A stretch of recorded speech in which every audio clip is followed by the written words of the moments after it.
All right, so here we are on the next job. I've got a fascia and that's been rotted, hanging off. That I'm going to be removing all of that and replacing it today.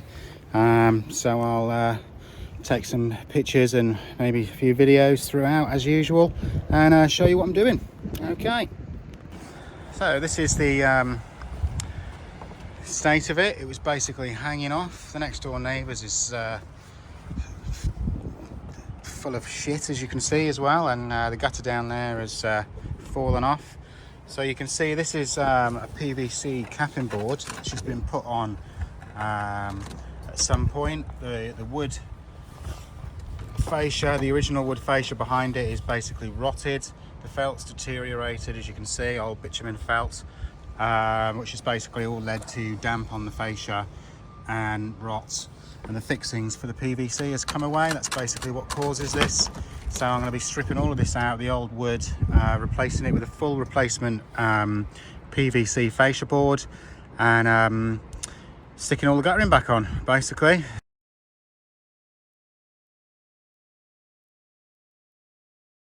All right, so I've taken off the gutter, the old capping board, and the original rotted fascia board. As you can see, it was in a hell of a state. The rafter ends, I mean, I did bring some two before, expecting to have to replace several of these, but to be fair, I think they look all right. I mean, there's a few, it's solid. They're solid enough to fix my new fascia onto. So fortunately, I don't think I'll have to worry about any of that too much. Maybe this one actually at the end here. Look at that state of that. I'll add some extra timber here to give me something to fix the new fascia too. So I'm going to head off to my supplier now and pick up what I need. I'm going to pick up some eaves support trays as well. I'm going to cut the felt and add some support trays just to you know, fill in this gap. Otherwise water's still going to probably track behind and get to the rafters here. I am going to be using a full replacement PVC capping, so there's not going to be any timber fascia anymore. It will just be full PVC, so we don't have to worry about that rotting, but we do have to look after these rafter ends. So we're going to cover those and make sure any water tracking down does get to the gutter.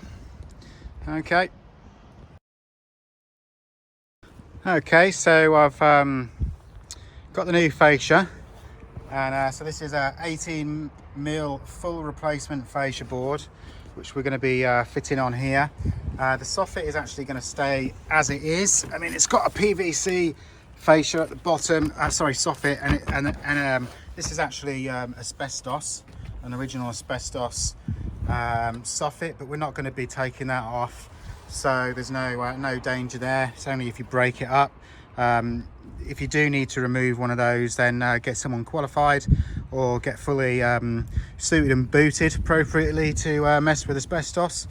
But we're not going to be touching that.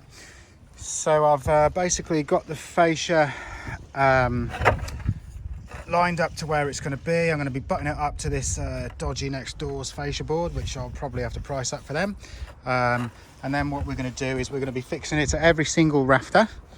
And I'm going to mark with my pencil in the center of the rafter the point where I'm going to be marking my fixings. So if I try and do this, so we're looking at about there.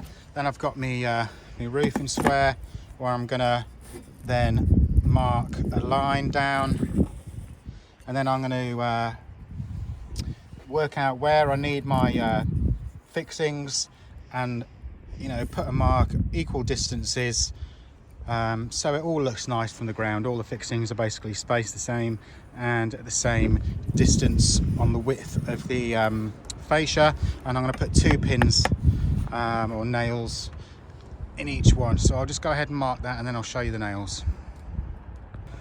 I should add here as well that I've got the full length here down, and then the end of it is sort of hanging between 2 rafters. We don't want that. We're going to mark in the center of this here, and we're basically going to cut that piece off. So the end of it's going to be fixed to a rafter, and then I'm going to have to get a smaller piece to join to the end there. Okay. Right, so what you want to do is you, if you use a little piece of offcut, you can offer it into place where it would go, and then you can mark on your little offcut a couple of marks where the nails should go, so it's actually going to penetrate into the rafter end sufficiently to hold it, solidly. So I've taken that measurement, and then I've got me my lines down each one, offer the nail into position. I've got 2 nails in each position here. I mean, that's originally the timber had 2 nails in each rafter. I put 2. Some people only put 1 of these in, but it's just going to make sure it's totally solid and that's not going anywhere, so I like to put 2 in each rafter.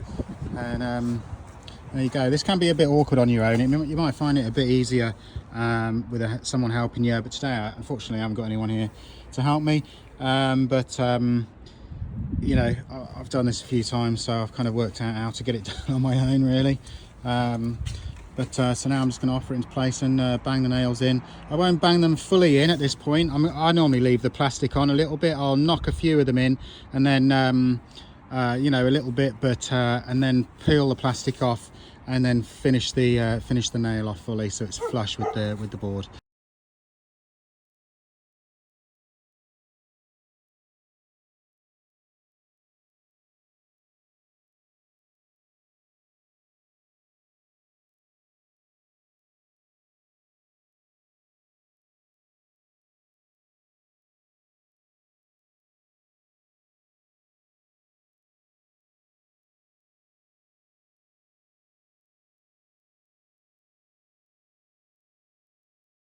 All right, so I fitted the gutter brackets with the string line.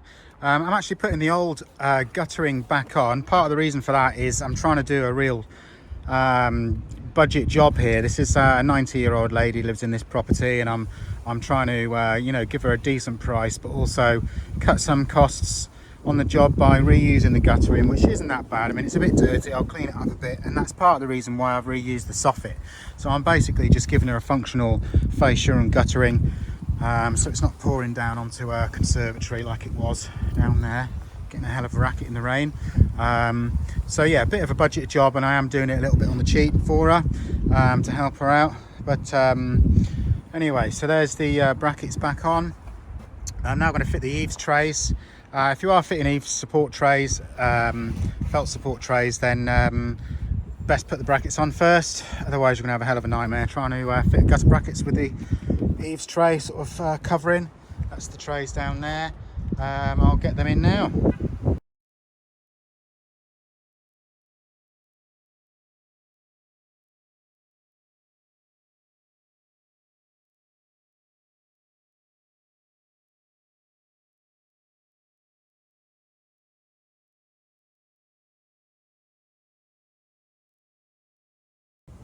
All right, so that's it, basically, job done. You can see the eave support tray there. Anything coming down the felt is now going to get into the gutter, not a problem. So that's going to protect the rafter ends. Now, I do understand this is probably not the most ideal job to try and demonstrate how to install fascia and what have you. I mean, I didn't really get into making sure it's level. The existing timbers on the rafters that are on top of the soffit board were already making the fascia level, so that was quite fortunate. I didn't have to get into that. I'll save that for another video. Anyway, that's it for this job, and thanks for watching, and till next time.